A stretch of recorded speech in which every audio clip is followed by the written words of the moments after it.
बिस्मिल्लाहिर्रहमानिर्रहीम। उम्मीद है तमाम स्टूडेंट खैरियत से होंगे और आज एक नया यूनिट स्टार्ट करने वाले हैं F1 के। ऑलरेडी हम 3 यूनिट जो है वो डिस्कस कर चुके हैं, प्रोसेस ऑफ हॉस्पिटलाइजेशन और ऑक्सीजनेशन, और एक यूनिट दूसरा था वो हमने डिस्कस कर लिया। और आई थिंक 2 यूनिट रह गए, एक ये कॉन्सेप्ट ऑफ सेफ्टी के हवाले से और एक दूसरा यूनिट है टीचिंग एंड लर्निंग।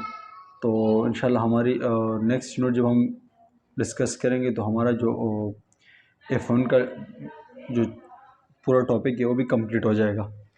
अच्छा, इस यूनिट के हवाले से अगर मैं आपको डिस्कस करूं तो ये यूनिट जो है ये concept of safety and risk management. Simple सी मिसाल ये है कि इस यूनिट के बारे में हम डिस्कस करेंगे कि एक पेशेंट होता है, उसको अगर वो घर में है या वो हॉस्पिटल के अंदर है तो उसको किस तरीके से सेफ़ किया जा सके, किस तरह से रिस्क मैनेजमेंट जो उसकी, अगर वो किसी तकलीफ़ में तो उसकी उस रिस्क को, उस ख़तरे को किस तरह मैनेज किया जा सके, उसकी किस तरह प्रोटेक्शन की जा सके। तो ये यूनिट इतना मुश्किल नहीं है और कोशिश करेंगे कि अच्छे कॉन्सेप्ट के साथ मैं आपको एक्सप्लेन करूँ। ये कुछ ऑब्जेक्टिव है इस यूनिट के हवाले से। डिफ़ाइन द सेफ्टी, ठीक है, सेफ्टी क्या है उसके बारे में डिस्कस करेंगे। Characteristics of the safety, identify physical and microbial hazard in environment, उसके बारे में डिस्कस करेंगे। Discuss virus various way to minimize hazard, उसके बारे में डिस्कस करेंगे कि किस तरीके से हैजर्ड ख़तरे को मिनिमाइज़ किया जा सके, किस तरह कम किया जा सके। एनवायरनमेंटल और फिज़िकल हैजर्ड कौन कौन से होते हैं उसके बारे में डिस्कस करेंगे। और उसके साथ इसमें एनवायरमेंटल सेफ्टी की असेसमेंट को डिस्कस करेंगे। आइडेंटिफाई करेंगे physical microbial hazard in the hospital environment which is interfere with the patient safety. और फिज़िकल और माइक्रोबियल हैजर्ड कौन से होते हैं हॉस्पिटल के अंदर जो एक इंसान के सेहत में मुदाखलत करते हैं। तो ये कुछ ऑब्जेक्टिव है इस यूनिट के हवाले से, ठीक है। लेट्स स्टार्ट, टॉपिक स्टार्ट करते हैं। पहली बात safety, the condition of being safe from undergoing or causing hurt and injury and loss। Simple मिसाल में कोई सा भी ऐसा काम, कोई से भी ऐसे काम जो आपको हर्ट कर सके, जो आपको इंजरी काज कर सके, जो आपको कोई तकलीफ़ दे सके, उन चीज़ों से अपने आप को प्रोटेक्ट करना ये सेफ्टी कहलाया जाता है। कोई भी ऐसी चीज़ जो आपको फिज़िकली किसी भी तरीके से आपको हर्ट करे, इंजरी करे या लॉस करे, इवन डेथ हो आपको उस चीज़ की वजह से, उन चीज़ों से जब अपने आप को प्रोटेक्ट करते हो या पेशेंट को प्रोटेक्ट करते हो, दैट इज़ कॉल्ड सेफ्टी, ठीक है। अच्छा, अभी पेशेंट सेफ्टी क्या है? According to the World Health Organization के मुताबिक, वर्ल्ड हेल्थ ऑर्गेनाइजेशन ने सेफ्टी की क्या डेफिनेशन दी है, पेशेंट सेफ्टी क्या होती है, वर्ल्ड हेल्थ ऑर्गेनाइजेशन ने डिफाइन किया कि a framework of organize activities that create culture, procedures, behaviour, technologies and environment and health care the consistently and sustainable lower risk, reduce the occurrence of avoidance harm and make error less likely, and reduce its impact when it does occur। देखो simple सी बात, patient safety क्या है? अगर मैं आप लोग के कॉन्सेप्ट के हवाले से समझाऊं, कहते एक ऐसा फ्रेमवर्क बनाना या ऐसी एक्टिविटीज़ ऑर्गेनाइज करना, उस एक्टिविटीज़ के मुताबिक जब हम किसी पेशेंट के कल्चर के हवाले से, किसी प्रोसीजर के हवाले से, या उसके बिहेवियर के हवाले से, या टेक्नोलॉजीज जो हवाले से, एनवायरमेंटल हवाले से,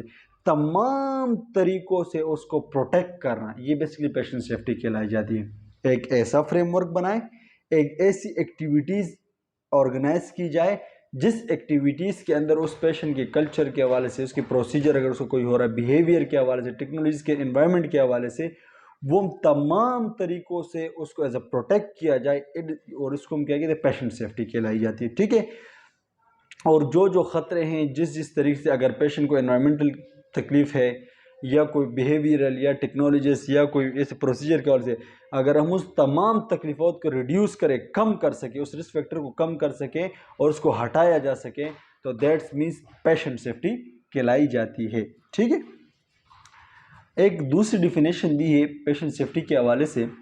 patient safety is the avoidance और अनइंटेंडेड या unexpected harm to people during the provision of health care.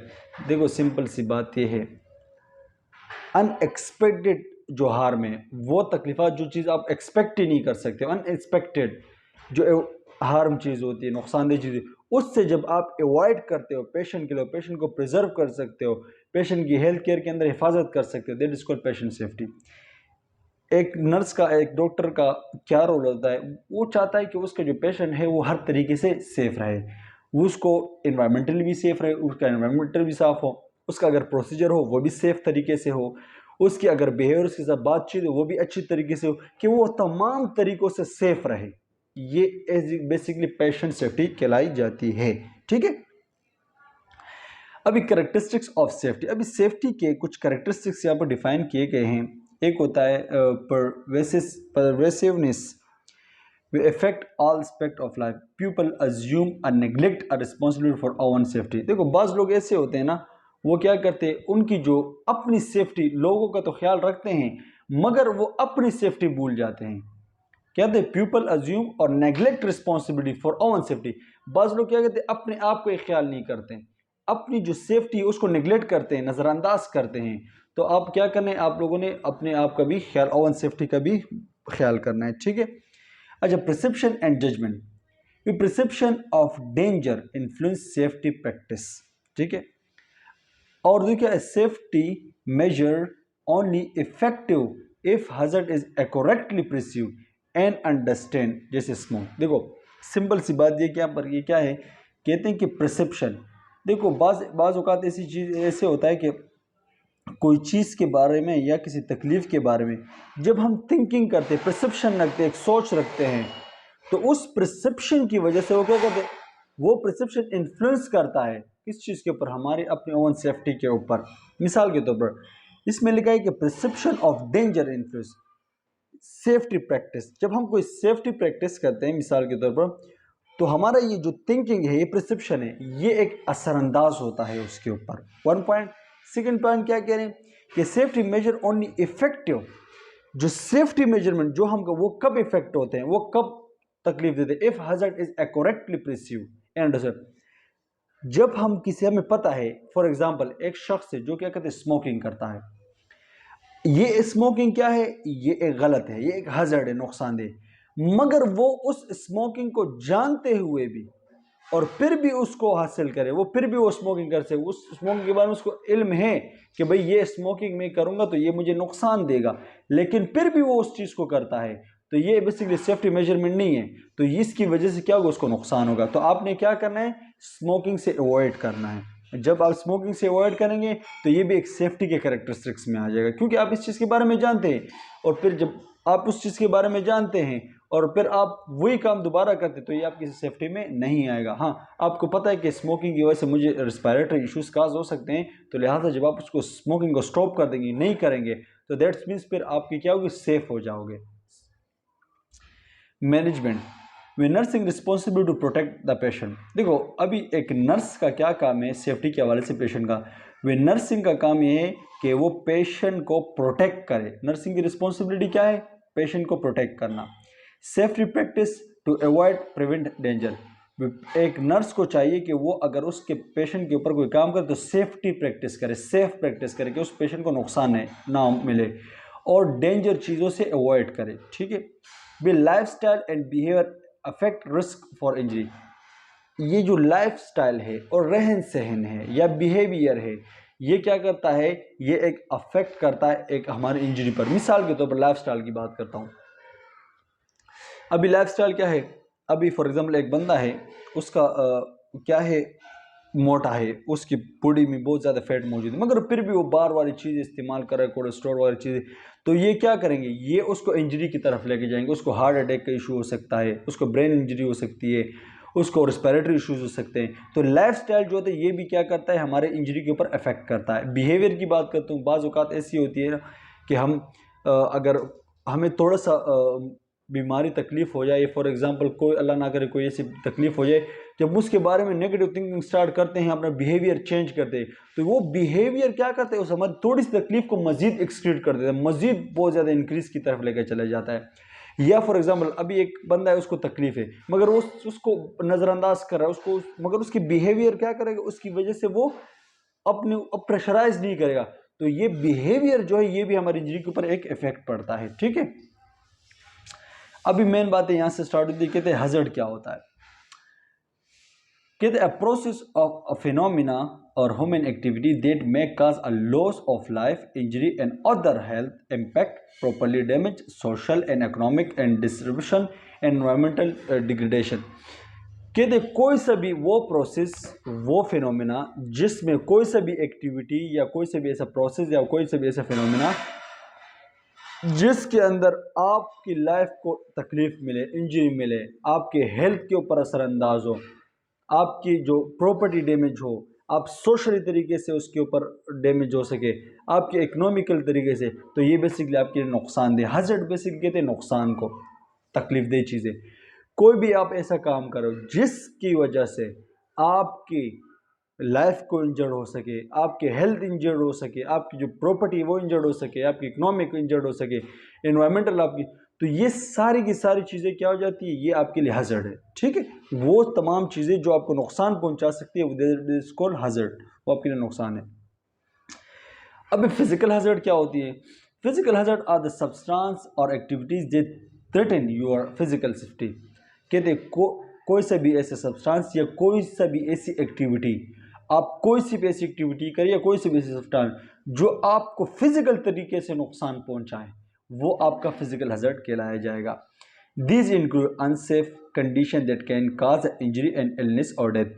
For example आप एक काम कर रहे हो, ठीक है, आप एक मशीन वगैरह चला रहे हो और उस मशीन को चलाते वक्त आप मतलब एहतियात नहीं करते, अनसेफ कंडीशन तरीके से आप वहां पर काम करते हो, तो वो चीज़ जो है वो आपको नुकसान, आपको इंजरी भी करा दे सकती है, इलनेस भी करा सकती है और इवन डेथ आप उस मशीन के अंदर पिस भी सकते हो।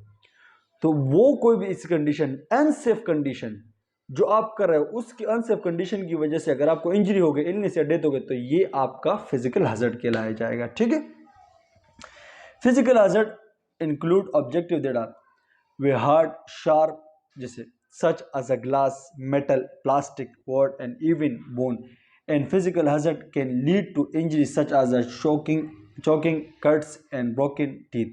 देखो यहाँ पर फिजिकल इंजरी की एग्जांपल भी दी है, जैसे हार्ड एंड शार्प, या कोई सख्त चीज़ हो या कोई शार्प बहुत ज़्यादा तेज़दार वाली चीज़ हो, जैसे कि गिलास वगैरह। आप फॉर एग्जांपल शीशे गिलास की फैक्ट्री में काम करें मगर आपने प्रॉपरली ग्लव्स इस्तेमाल नहीं किए, प्रॉपरली प्रोटेक्शन नहीं किए, हो सकता है उसकी वजह से आपकी कट लग जाए, हो सकता है वो आपकी आंखों में चला जाए, हो सकता है वो आपको मुख्तलिफ तकलीफ काज कर सकता है।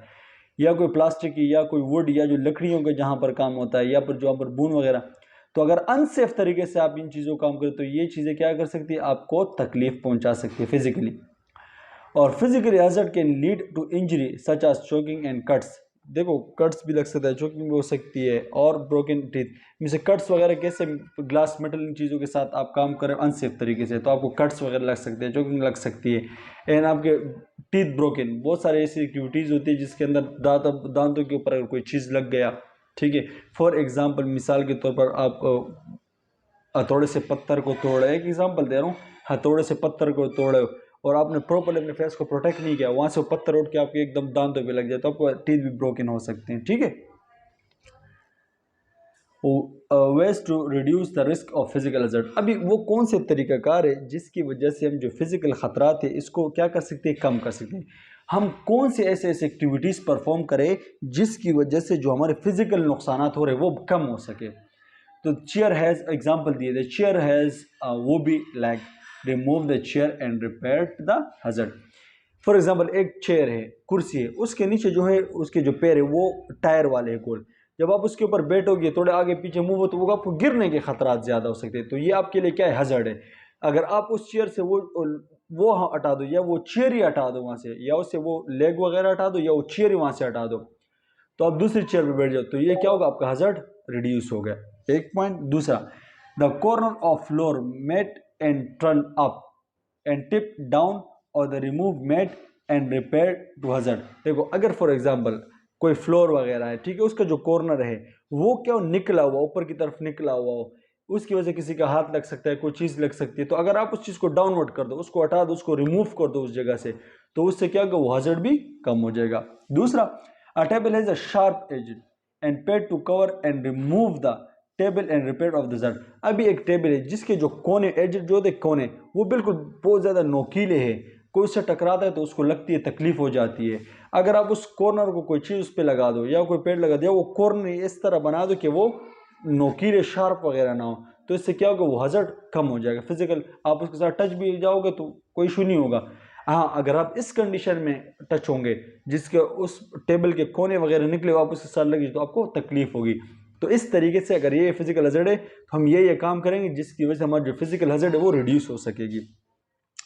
A nail is sticking out of the drawer and put the nail and then stay away from the drawer and repair to the hazard and so that it can be fixed. For example एक drawer है, ठीक है, जैसे मतलब दराज वगैरह होते हैं, उसमें कोई कील वगैरह बाहर निकली हुई, आप क्या करें, आप उस कील को ठोक देते हैं, आप कील को निकाल दें या कील को अंदर की तरफ ठोक देते हैं या कील को रिमूव कर देते हैं या उस ड्रॉवर को हटा देते हैं, तो उससे क्या होगा, आपके जो फिजिकल हजर्ड होने के जो खतरात थे, रिस्क थे, वो क्या हो जाएंगे, रिड्यूस हो जाएंगे, क्योंकि आपने जिस चीज़ की वजह से आपको फिजिकल हजर्ड का जरूरत था वो आपने रिमूव कर दिया, तो दैट्स मीन्स आपकी जो फिजिकल हजर्ड है वो कम हो जाएंगे। Biological and microbial hazard. अभी बायोलॉजिकल या माइक्रोबियल हजर्ड क्या होते हैं? देखो, बायोलॉजिकल माइक्रोबियल हजर्ड में जो केमिकल्स आ सकते हैं, जो बैक्टीरिया, वायरस, ये सारे आ सकते हैं, डिस्कस करते हैं क्या इसमें। Biological hazard, also known as a biohazard, refer to the biological substances that can pose a threat to the health of living organism and primary of the human। देखो, biological हजर्ड को हम बायोहजर्ड भी कहते हैं। कोई भी बायोलॉजिकल सब्सटेंस जो क्या कर सकते हैं, आपके हेल्थ को नुकसान पहुंचा सकते हैं, एक लिविंग ऑर्गेनिज्म के हेल्थ को नुकसान पहुंचा सकते हैं, ये बायोलॉजिकल हजर्ड कहलाए जाते हैं। अभी कौन से बायोलॉजिकल सब्सटेंस है जो आपके एक इंसान के हेल्थ के और लिविंग ऑर्गेनिज्म के हेल्थ को प्रॉब्लम काज कर सकती है, डिस्कस करते हैं। This include medical waste and sample of the microorganism, एक, एंड वायरसेस एंड टॉक्सिन जैसे कि बैक्टीरिया हो गए, सोर्स हो गए, and can effect of the human health. अभी बायोलॉजिकल या बायोहजर्ड में क्या क्या चीज़ें आती हैं, जैसे कि मिसाल के तौर पर बायोलॉजिकल वेस्ट या sample of the micro organism. ये जो वेस्ट की बात करते हैं, जैसे फॉर एग्जांपल जो नीडल्स वगैरह हो गए, ठीक है, या जो ड्रिप सेट वगैरह जो नीडल वगैरह हो गए, या कोई और चीज़ इस तरह हो गई जो शार्प होती है, अगर उसकी वजह से वो भी एक ख़तरात होती है, क्योंकि ये भी बायोलॉजिकल हजर्ड वेस्ट से यही आते हैं। उसकी अगर निडल वगैरह हमें लग जाए तो ये भी बायोलॉजिकल हजर्ड में। अगर हम किसी पेशेंट के ड्रिप रिमूव करते हैं या सिरिंज लगाते हैं इंजेक्शन, तो उसके ऊपर नोक के ऊपर कैप लगाना लाजमी है निडल के ऊपर। क्यों? वो उसकी अगर वो नहीं लगाएं तो बायोलॉजिकल हजर्ड हमें नुकसान दे सकता है, निडल हमें लग सकती है। या for example symbol of micro organism, या कोई माइक्रो ऑर्गेनिज्म आपकी बॉडी में इंटर, जैसे वायरस या टॉक्सिन बॉडी के अंदर इंटर हो जाए और वो आपको बीमारी की तरफ लेके चले, आपके हेल्थ के ऊपर इफेक्ट पड़ सकता है, तो ये आपकी बायोलॉजिकल हजर्ड या माइक्रोबियल हजर्ड में आता है। अभी क्या है, the types of things you may be expose include blood and other blood body fluid, fungi, bacteria, virus, plant and insect. ये सारे जितने भी हैं ना, ये सारे बायोलॉजिकल हजर्ड है। अगर इन चीज़ों की वजह से अगर आपके हेल्थ को इशू पड़ता है तो ये आपके किस चीज़ में आ जाता है, माइक्रोबियल हजर्ड या बायोलॉजिकल हजर्ड में आता है। इन चीज़ों की वजह से आपको नुकसान होगा तो वो आपके बायो हजर्ड के अंदर आ जाता है, ठीक है। अभी इस बायोलॉजिकल हजर्ड को कैसे कंट्रोल करें? कंट्रोल भी तो करना है ना। We following the procedure to avoid in cross contamination. कोई से भी आप प्रोसीजर कर रहे हो, आप कोशिश करें क्रॉस कंटेमिनेशन ना हो। कैसे क्रॉस कंटेमिनेशन? फॉर एग्जांपल अभी दो पेशेंट है, ठीक है, एक पेशेंट है रोड एक्सीडेंट के साथ आया और एक क्या है, एक आम इंजेक्शन लगा रहे हैं। मैंने अभी क्या किया, मैंने एक पेशेंट को, मैंने ग्लव्स पहने हुए हैं, मैंने इंजेक्शन भरा, एक पेशेंट को लगाया और वही हाथ लेके चला गया उस पेशेंट को ड्रेसिंग वगैरह की। या एक पेशेंट की मैंने पहले ड्रेसिंग की, फिर हाथ गंदे हो गए, फिर मैंने उसी हाथों के साथ ग्लव्स पहने, उसी हाथों के साथ मैंने जाके इंजेक्शन पर दूसरे पेशेंट को बढ़ाया, तो एक के जो इन्फेक्शन थे दूसरों को मैंने लगा दिया, तो ये क्रॉस कंटेमिनेशन। तो सबसे पहले आपने इन चीज़ों से अवॉइड करना है तो आप बायोलॉजिकल हजर्ड रोक सकेंगे। एक दूसरा, hand wash in appropriate time using proper procedure. जब भी आप कोई भी प्रोसीजर कर रहे हो तो आपने प्रॉपर हैंड वॉश करना है, जिसकी वजह से आपके अगर हाथों पे जरासीम लगे हो या बायोहजार्ड लगा तो वो रिमूव हो जाएगा। Clean and sanitize work surface, या जहाँ पर आप काम कर रहे हैं वो जगह आपने बिल्कुल क्लीन एंड सैनिटाइज रखनी है कि वहाँ पर जरासीम मौजूद ना हो। Clean and sanitize the equipment between the use, जो चीज़ें आप इस्तेमाल करेंगे पेशेंट के ऊपर वो आपका प्रॉपरली सैनिटाइज और क्लीन होनी चाहिए, ठीक है। We check over the concentration of the sanitizing solution to make sure they are appropriate. For example, कोई भी ऐसे सोल्यूशन आप इस्तेमाल कर रहे हैं, आपको पता होना चाहिए कि ये सोल्यूशन मैं इस्तेमाल कर रहा हूँ तो इससे ये जरासीम क्या होगा, ख़त्म होगा। तो आपको सोल्यूशन के बारे में इल्म होना चाहिए कि जो चीज़ आप इस्तेमाल कर रहे हो उसके बाद आपको बस अप्रोप्रिएट नॉलेज होनी चाहिए। अच्छा, keep your immunization up to date, और उसके बायोलॉजिकल हज़ार्ड को कंट्रोल करने के लिए आपने क्या करना है, आपने इम्यूनाइजेशन जो वैक्सीन होती है वो प्रॉपर देनी है, प्रॉपर लगानी है, क्योंकि जब आप इम्यूनाइजेशन लगाते हो तो आपकी इम्यूनिटी क्या हो जाती है, स्ट्रॉन्ग हो जाती है। अगर कोई बैक्टीरिया वायरस ये चीज़ें आते भी हैं तो आपको इफेक्ट नहीं कर सकते, ठीक है। Clean and disinfect work surface often and clean up spill immediately and handle and dispose of the all biohazard waste. मतलब सिंपल बात है, आपने सिर्फ और सिर्फ प्रोटेक्शन का ख्याल करना है, ठीक है। ये जितने भी चीज़ें पहले बायोलॉजिकल हज़ार्ड कौन कौन से थे वो मैंने आपको डिस्कस करे, जैसे मेडिकल वेस्ट वगैरह हो गया और उसके रिलेटेड बैक्टीरिया हो गया, वायरस हो गया, फंजाई, ये सारा बायोलॉजिकल हज़ार्ड, और उनको कंट्रोल इन तरीक़ों से किया जाता है। एनवायरमेंटल हज़ार्ड की बात करते हैं। They health care personnel face a wide range of hazard to their own health due to they injury, needle and infection. देखो, एनवायरमेंटल हज़ार्ड क्या आते हैं हेल्थ केयर के अंदर, एनवायरमेंटल हज़ार्ड क्या है इस बारे में डिस्कस हो रही है। कह रहे health care personnel face a wide range of hazard, जो हेल्थ केयर है वो खुद ही बहुत ज़्यादा वाइड रेंज ऑफ हज़ार्ड को फेस कर रही है। इनके हेल्थ केयर उसमें किस तरह की, मिसाल के तौर पर जैसे इंजरी, निडल के ज़रिए प्रैक हो जाता है, मस्कुलोस्केलेटल इंजरी हो जाती है, एलर्जी वगैरह हो जाती है, तो ये क्या है, ये अपने हेल्थ केयर जो है इन चीज़ों को खुद से फेस कर रहा है, वो अपने ही जो हज़ार्ड है उनको फेस कर रहा है फ़िलहाल। जैसे कि निडल इंजरी हो जाती है किस चीज़ के, हेल्थ केयर के अपने अंदर किस चीज़ के, एक स्टाफ है, ठीक है, वो क्या कर रहा है, एक पेशेंट को इंजेक्शन वगैरह लगा रहा है, उसने लगा दिया और वो आके खुद ही उसके हाथ में लग गई, तो वो भी एक निडल प्रैक हो जाता है। मस्कुलोस्केलेटल या एलर्जीज़ वगैरह, infection, virus, bacteria and parasite, ये बेसिकली ये खुद ही एनवायरमेंटल हज़ार्ड है और ये हेल्थ केयर के अंदर ही मौजूद है। Environmental hazard in health care अभी और डिस्कस करते हैं इसमें। Hazards and element include we body substance contaminated medical and supply and equipment. For example, ये हेल्थ केयर के अंदर एनवायरमेंटल हज़ार्ड क्या है।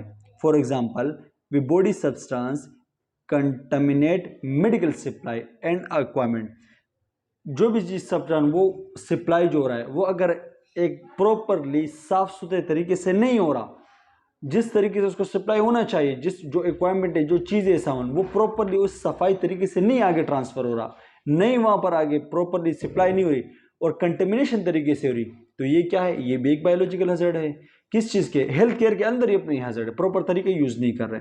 दूसरा, blood borne pathogen, blood borne pathogen, ठीक है, जैसे बायोलॉजिकल हज़ार्ड, और उसके साथ केमिकल जैसे ड्रग्स हो गए, एनेस्थीसिया गैसेस हो गए, लेज़र वर्क प्लेस हो गए, या वैलेंस केमिकल, ड्रग्स और एनेस्थेसिक गैस, तो ये भी ये सारी चीज़ें क्या है, ये भी एक हज़ार्ड एलिमेंट है किस चीज़ के अंदर, हेल्थ केयर के एनवायरनमेंट के अंदर, ये भी एक क्या है, ये एक हज़ार्ड है, ये एक नुकसान पहुंचा सकते हैं। फॉर एग्जाम्पल, कोई भी ड्रग्स हो, जब आप सही तरीके से प्रॉपर तरीके से उसको नहीं प्रोवाइड करोगे, जिस तरह उसको नीड होती है, जब आप उसको प्रॉपर तरीके से सही तरीके से नहीं प्रोवाइड करोगे तो वो उसको क्या का एक नुकसान पहुंचाएगा, ठीक है।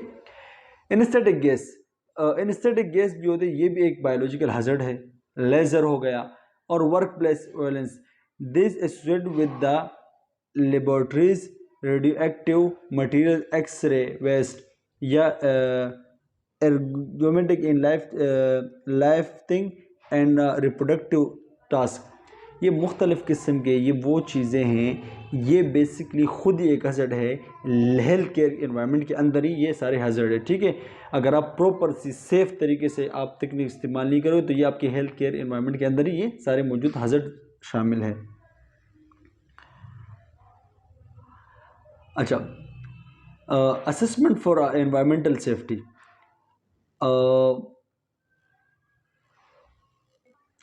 अच्छा, अब जब हम अगर एनवायरमेंटल सेफ्टी को किस तरह असेसमेंट करेंगे, ठीक है। After you have chosen a place to start and perform to wall and those of work area looking for the hazard and indicate in the this training. देखो, अगर आप किसी जगह को चूज़ करते हो काम करने के लिए या चलने फिरने के लिए, तो फर्स्ट आपने क्या करना है, वहाँ पर देखना है कि वहाँ पर कोई नुकसान तो नहीं है, या मैं यहाँ पर एक स्टार्ट कर रहा हूँ, एक प्लेस या काम स्टार्ट कर रहा हूँ तो यहाँ पर इन्वायरमेंटल हज़ार्ड तो मौजूद नहीं है, ये देखना है।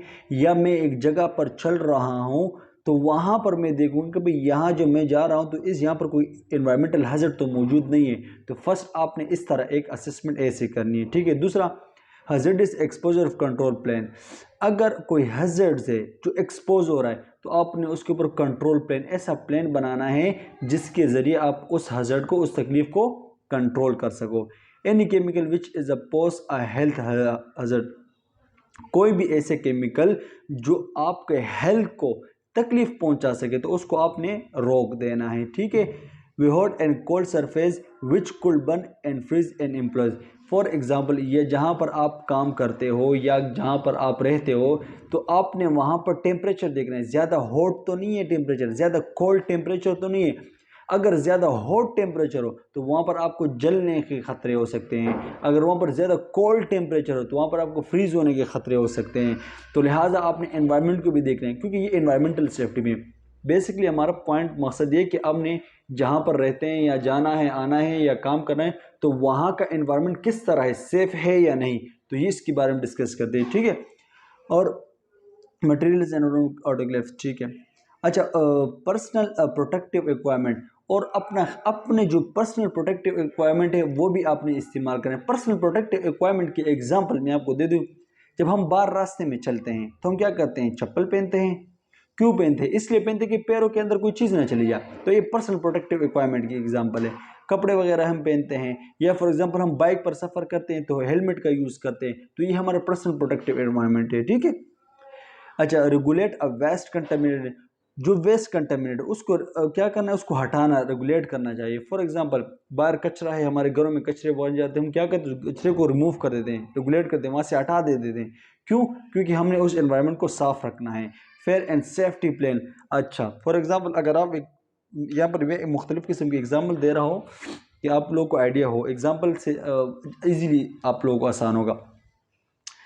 देखो, अगर हम एक पंप है, पेट्रोल पंप, क्या करते हैं, वो जो पेट्रोल पंप बनाते हैं तो वहाँ पर सबसे पहले वो क्या करते हैं, एक प्लेन भी बनाते हैं। अगर कोई फायर वगैरह आग लगे तो उससे निपटने के लिए, उसको प्रोटेक्ट करने के लिए अपना एक प्लेन पहले से बनाते हैं, वो स्प्रे वगैरह रखते हैं। तो ये एनवायरमेंटल सेफ्टी आपने अपने पास सारी चीज़ें रखनी है, ठीक है। Maintain of the fair and safety requirement for the building features, ठीक है। अच्छा, preventing fall in health care. Beyond admission, orient client to their surrounding and explain the cell system. One, user carefully assess the client ability to ambulate and transfer, provide a walking aids and assistant requirement. देखो, simple सी बात यह है, health care department में अगर हम किस तरह लोगों को प्रोटेक्ट करेंगे कि वो गिरने से बचे, उसको गिरने से किस तरह बचाएंगे।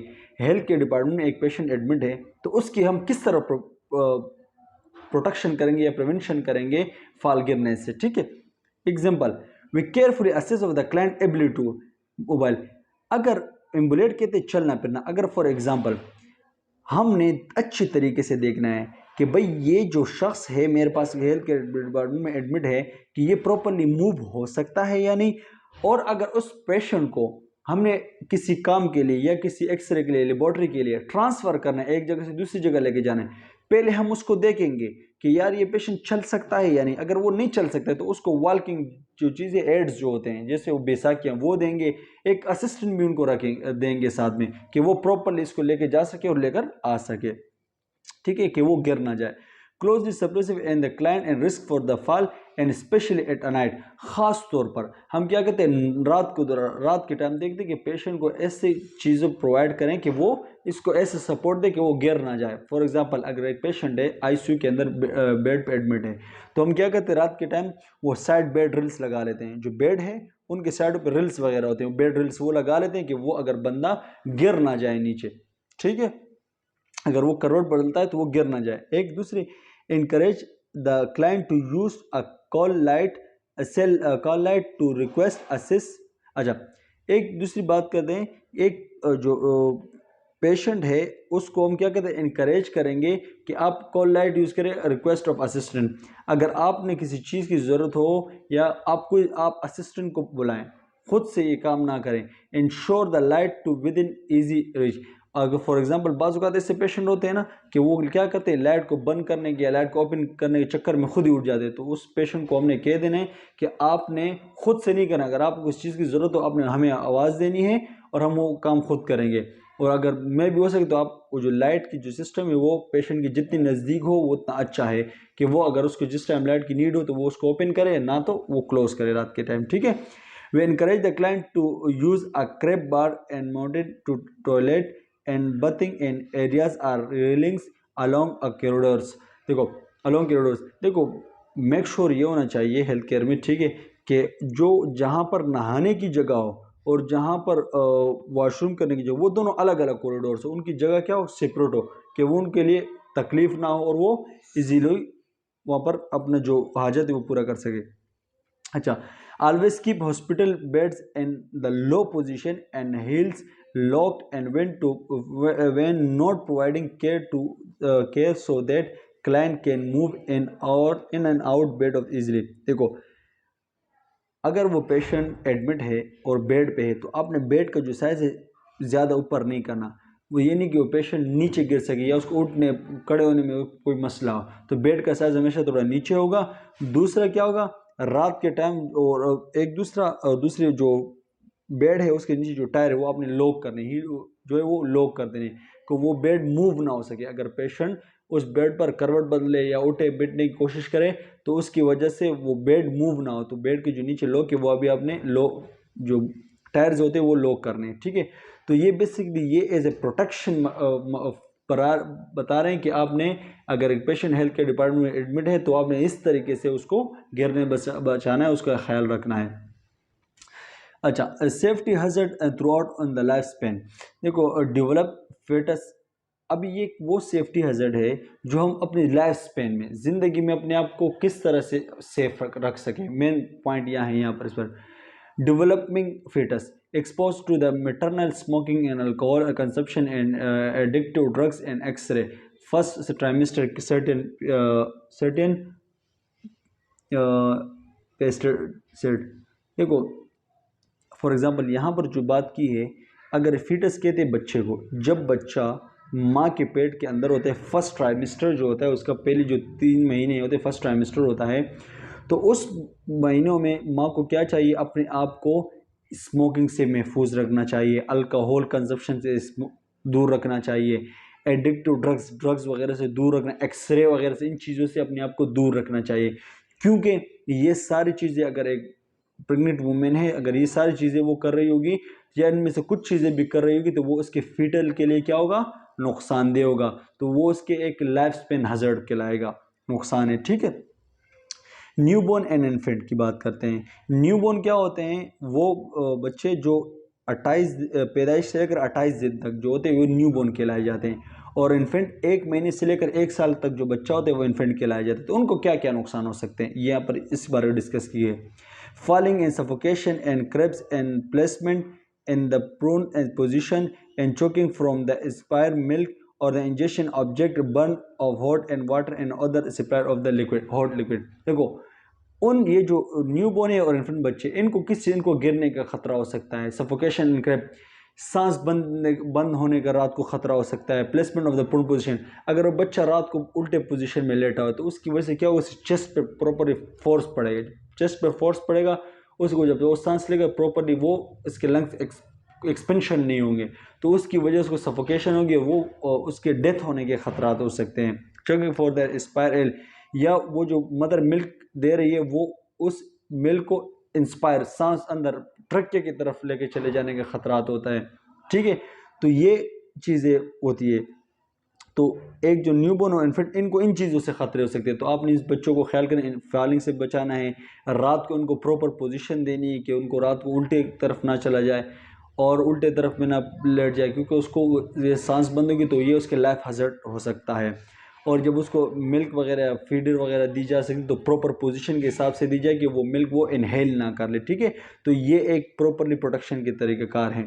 अभी टोल्डर क्या है, अभी अगर एक बच्चा टोल्डर एज जो होती है वो 1 साल से लेकर 3 साल तक टोल्डर एज होती है। ठीक है, physical trauma from the falling and running into the object inspire in small toys and getting cuts of the sharp object, इन बच्चों को किस चीज़ के ख़तरे हो सकते हैं, गिरने के ख़तरे हो सकते हैं, किसी ऑब्जेक्ट के पीछे वो भाग रहे हों उन चीज़ से गिरने के ख़तरे हो सकते हैं, या कोई खिलौना वगैरह इन चीज़ों के साथ खेले उससे वजह से वो छोटे छोटे खिलौने वगैरह या कोई सी चीज़ वो इंस्पायरेशन मतलब निगल लेने की ख़तरा हो सकते हैं। बच्चे होते हैं क्योंकि उनको इल्म नहीं होता इन चीज़ों के बारे में, या किसी बहुत शार्प चीज़ को हाथ लगे उसकी वजह से उनका हाथ वगैरह पैर वगैरह कट जाए, तो इन चीज़ों की ख़तरात हो सकते हैं। तो इन सब चीज़ों से उस बच्चों को प्रोटेक्ट करना है और उसकी हिफाजत करनी है। ठीक है, बच्चे होते हैं उनको पता नहीं होता, गर्म चीज़ के ऊपर हाथ लगा लें या कोई गंदी चीज़ हो, तेज़ाब हो या कोई भी ऐसी चीज़ हो उसको वो पी ले, तो इन चीज़ों के वो ख़तरात हो सकते हैं इन बच्चों को। अभी प्री स्कूल एज क्या है, 3 साल से लेकर 6 साल की जो एज होती है वो प्री स्कूल कहलाई जाती है। इसमें बच्चों को क्या क्या ख़तरे हो सकते हैं, इंजरी फ्रॉम द ट्रैफिक, क्योंकि बच्चे बाहर रोडों पे जाते हैं, कोई गाड़ी वगैरह वाले मार ना दे, तो इन चीज़ों के ख़तरे हो सकते हैं। Playground equipment and other object choking suffocation and obstruction of the airway an air canal and by the frozen objective poisoning drowning fire and burn harm and from the other people animals, इन चीज़ों के सब चीज़ों से ख़तरे हो सकते हैं। फॉर एग्ज़ाम्पल यहाँ पर लिखी हुई है कि अगर प्री स्कूल बच्चा है वो बाहर मूव हो रहा है तो उसकी गाड़ी वगैरह वाला ना मार दे, या कोई प्ले ग्राउंड में खेले है वहाँ पर किसी चीज़ के साथ ना लग जाए, या कोई हॉट चीज़ कोई गर्म चीज़ के साथ वो ना लग जाए, या कोई चीज़ पी ना ली जो जहर वाली चीज़ है वो पी ना ले, क्योंकि उसको बच्चा होता है उसको इन चीज़ों का इल्म नहीं होता है। या बाहर जो किसी और लोग हैं जो एनिमल्स वगैरह जैसे कि डॉग्स वगैरह हो गए, कैट्स वगैरह हो गए, तो इन चीज़ों के भी उनको ख़तरे होते हैं कि वो उनको काट वगैरह ना ले। ठीक है, अभी एडोलेसेंस जो होते हैं जो 12 साल से लेकर 18 साल तक एज होती है, इनके किस चीज़ के ख़तरे होते हैं, vehicles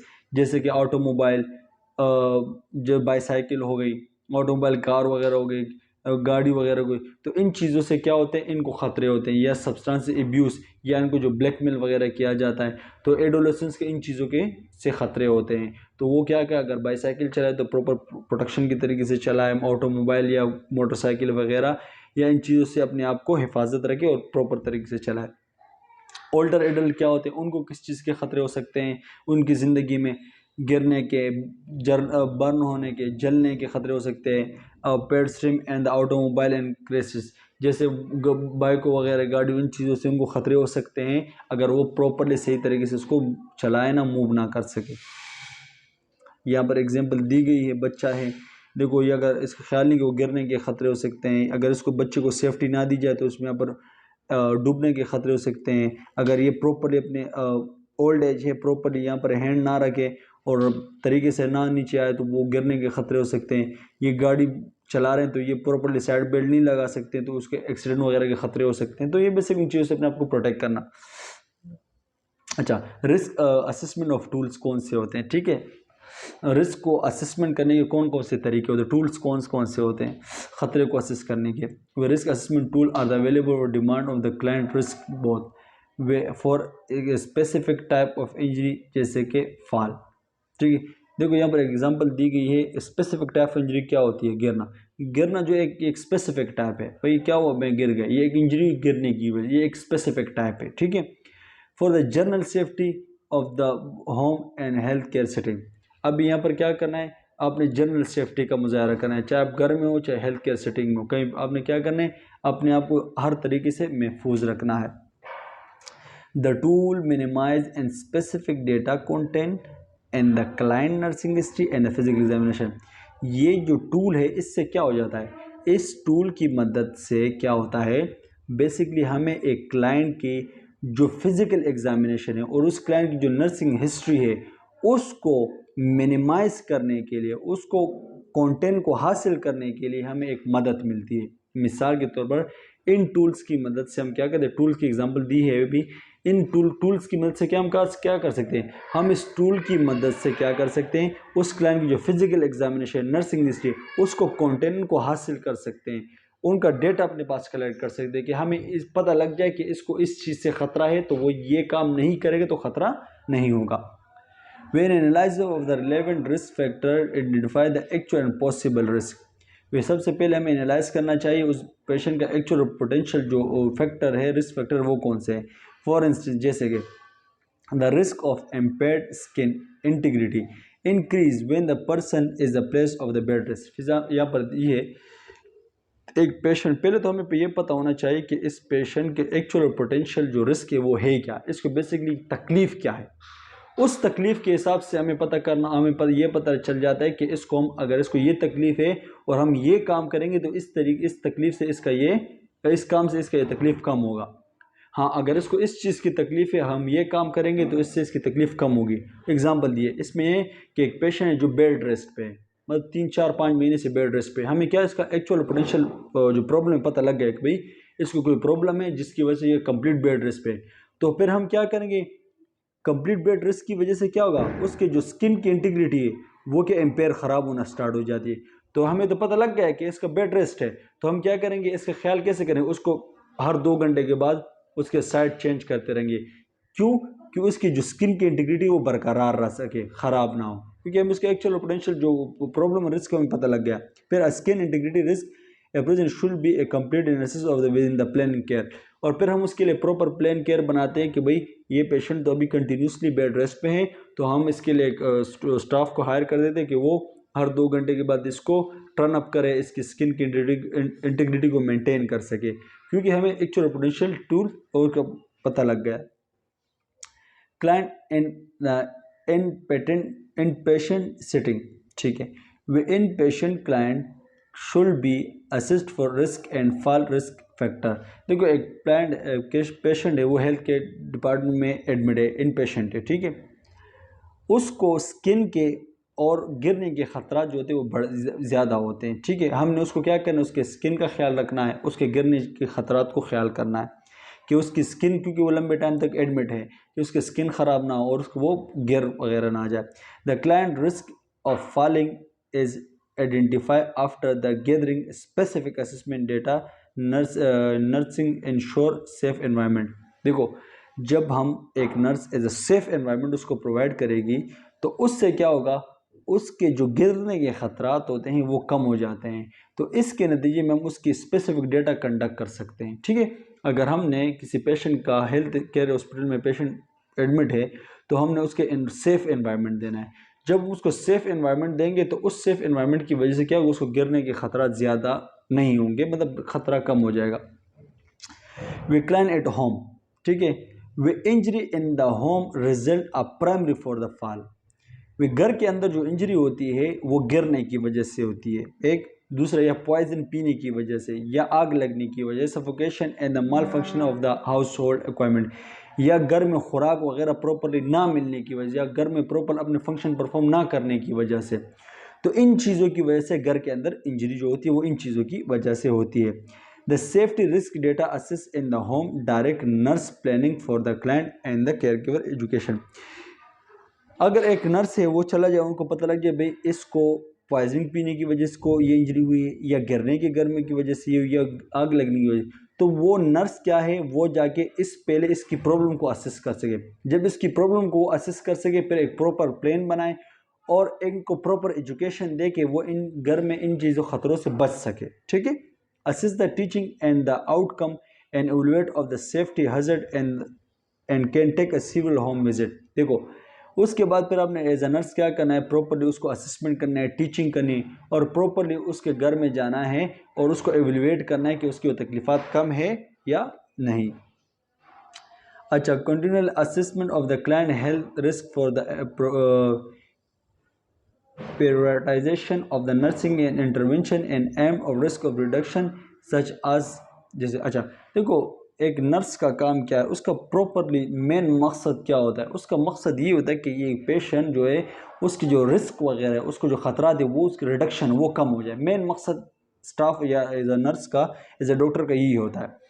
as a nurse, as a staff वो क्या चाहती है, वो चाहती है कि promoting adequate rest of exercise, वो चाहती है कि वो पेशेंट प्रॉपरली प्रमोट हो, वो प्रॉपरली रेस्ट करे और एक्सरसाइज करे कि वो ठीक हो जाए। या teaching the client about the health risk, या उसके जो क्लाइंट है उसको बताएं कि भाई आपने ये काम नहीं करने, जी अगर आप ये काम करेंगे उसकी वजह से आपको ये खतरात हो सकते हैं। Second point, administering the prescribe medication, as a nurse as a doctor वो क्या करते हैं, जो मेडिकेशन डॉक्टर ने प्रिस्क्राइब की है वो उसको प्रॉपरली वही medication they. Providing a balance nutrition intake and implementing for the safety in measuring safe and requirement and alternation in the physical environment and identified by the agency of fall implementation of the protocol। देखो जो nutrition उसको देनी चाहिए वो properly nutrition उसी time पे देनी चाहिए कि उसकी वजह से क्या उसका हेल्थ प्रॉपरली बैलेंस और मेंटेन रहे। ठीक है। अच्छा, ये जनरल सेफ्टी क्या बात है, जनरल सेफ्टी जो है ये तमाम लोगों के लिए, people can be separate from the risk, हर लोगों को चाहिए कि वो ख़तरात से अपने आप को महफूज रखें। और personal protective clothing can be oven, ऐसे गूगल्स या गम या बूट्स ऐसी चीज़ें पहन जो उसकी बॉडी को एज अ प्रोटेक्ट कर सके। ठीक है। Staff can be trend and better information, staff जो भी काम करे वो प्रॉपरली ट्रेन होना चाहिए, उसके पास बेटर इन्फॉर्मेशन होनी चाहिए। Lifting equipment can be use and power tools can have a guards and safety switch can be used। ये सारी चीज़ें आपने क्या करने हैं, अपने जनरल सेफ्टी के लिए इस्तेमाल करने हैं। और मुझे उम्मीद है कि ये लेक्चर आप लोग को कंप्लीट क्लियर समझ में आ गया होगा और थोड़ी सी प्रैक्टिस करें। अगर कोई कन्फ्यूजन वगैरह तो आप लोग टेक्स्ट कर सकते हैं। बेस्ट ऑफ लक गाइस, अल्लाह हाफिज़।